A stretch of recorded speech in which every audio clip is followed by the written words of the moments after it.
Welcome back, Warriors. I'm your Quartermaster yet again, and it's great to see y'all. Welcome to the 22nd video of my Weapon Workshop series. If this is your first time here, then welcome. In this tutorial series, I look at all the relevant statistics for all the weapons we're supplied with for this 2042 conflict.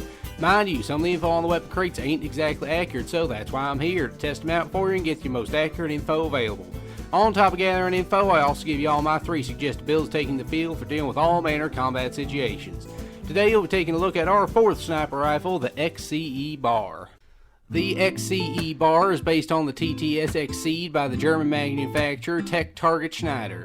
It is a bolt-action sniper rifle manufactured mainly for the civilian market of 2021, but has remained useful for over 20 years. Interestingly, despite the weapon coming in both standard and compact forms, the brass has decided not to outfit our forces with a compact barrel.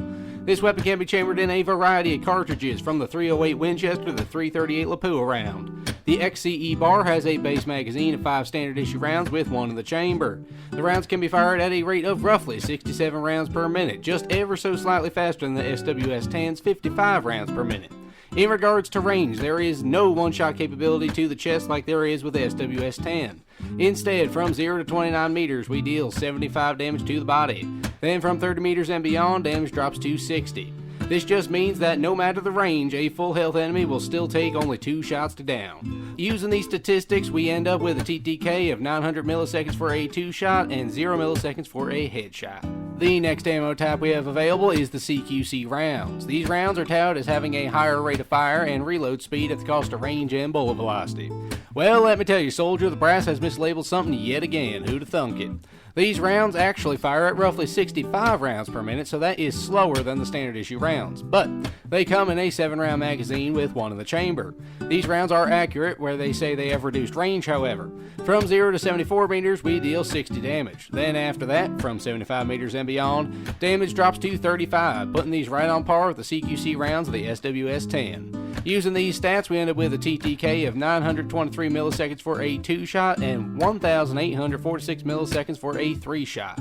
It's still 0 milliseconds for a headshot though. Subsonic rounds are the next ammo type the brass has given us, and they are quite interesting. They claim to have all the usual stealth benefits of subsonic rounds: no muzzle flash, reduced audio profile at the cost of reload speed, rate of fire, and bullet velocity. While it does feel as though these 5-round magazines reload a little slower, they do fire faster than the standard issue rounds, clocking in at 69 rounds per minute. They also change damage ranges as well. Actually, I should say they have 1 damage range. From 0 meters and beyond, these rounds deal 60 damage. I couldn't find a change in that during my testing. So using these stats, we have 870 milliseconds for a 2-shot kill and still 0 milliseconds for a headshot. High-powered rounds are next on the docket, and they feature increased damage range and bullet velocity at the cost of ammo capacity, reload speed, and rate of fire. Well, actually that last one is a lie again. These rounds are the fastest firing rounds for this weapon, clocking in at 74 rounds per minute. While this weapon does only have a 4-round magazine and does reload slightly slower, I can't fathom why all the rates of fire are inaccurate. Anywho, from 0 to 74 meters we deal 75 damage. That is an over 100% increase to our maximum damage range. Then from 75 meters and beyond, damage drops to a still respectable 60. So using these stats, we end up with a 2-shot kill TTK of 811 milliseconds and still 0 for a headshot. Now we come to the most interesting section of this breakdown, and always my least favorite because of label inaccuracies: the suppressors. These attachments are touted as reducing muzzle flash and firing volume while costing us range. Well, as always, they don't reduce our range at all, but actually just straight up reduce our damage. From 0 to 29 meters, we deal 69 damage instead of 75. Then from 30 meters and beyond, damage drops to 55. Now these don't affect our TTK at all, but why can't they just be labeled accurately? Now, something else I found interesting was the PB Heavy Suppressor and the Type 4 Suppressor were both options here as well. Seems they're designed to work with these subsonic rounds to make you virtually undetectable when firing. However, they also change our damage output more than you'd expect. Using these same damage ranges, the PB Heavy Suppressor drops our damage to 63 and 51 respectively, while the Type 4 drops them to only 67 and 54. Again, these won't affect our TTK at all unless you have to be landing chest shots against an armored opponent beyond 30 meters. So using these statistics, we end up with a TTK of 900 milliseconds for a 2-shot and 0 milliseconds for a headshot. In terms of overall recoil magnitude, the XCE Bar has basically none. Regardless of attachments, the recoil plots might as well be the same. Idle sway with a scope seem to be the only reason for deviation. Hip fire is surprisingly not terrible at 5 meters. The Rattlesnake seems to do very little, but the LS1 laser is again the champion of hip fire spread mitigation. However, why you choose to run a sniper with a hip fire laser is beyond me. So now we come to the fun bit, my suggested builds. I've only got 2 for you today, and the first one is a full stealth build. We start off with the Bravo 3-time optic for a hefty visual zoom without a scope glint. Next, we use these Subsonic magazines for a very consistent damage model. The ADR bipod is next to allow for maximum stability when crouched or prone, and we end with the Type 4 suppressor to work with the subsonic rounds to completely remove our firing signature from the battlefield at the cost of damage. My first combo, the Mirage, is built to be the ultimate stealth sniper. The very consistent damage of the subsonic rounds with the Type 4 suppressor means that we will barely make a sound, have 0 muzzle flash, no damage indicator when striking the target, and the Bravo 3X does not cause a scope glint. With this, you can get yourself set up behind enemy lines, go prone with a uniform that blends into your surroundings, and essentially go to town on unsuspecting enemies.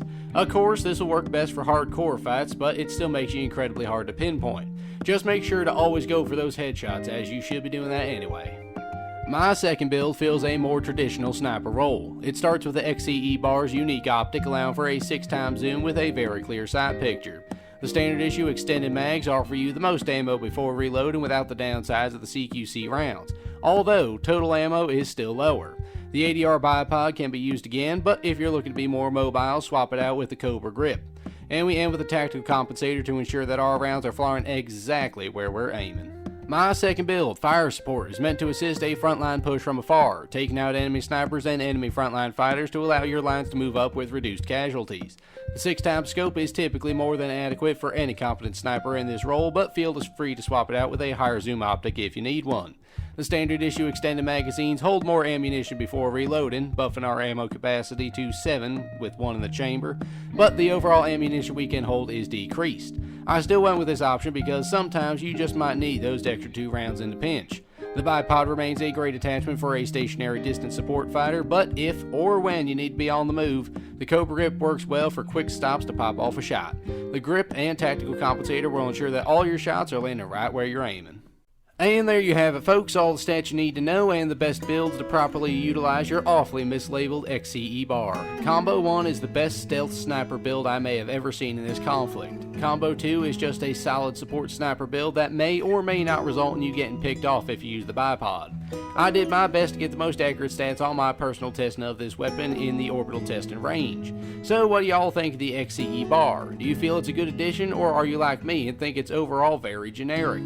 Let me know down below. And with that, if I did a good job today with this briefing, be sure to leave me a like, a subscription to show the major that you want more statistical briefings just like this one. And with that, I've been your quartermaster. Until next time, I will see you later.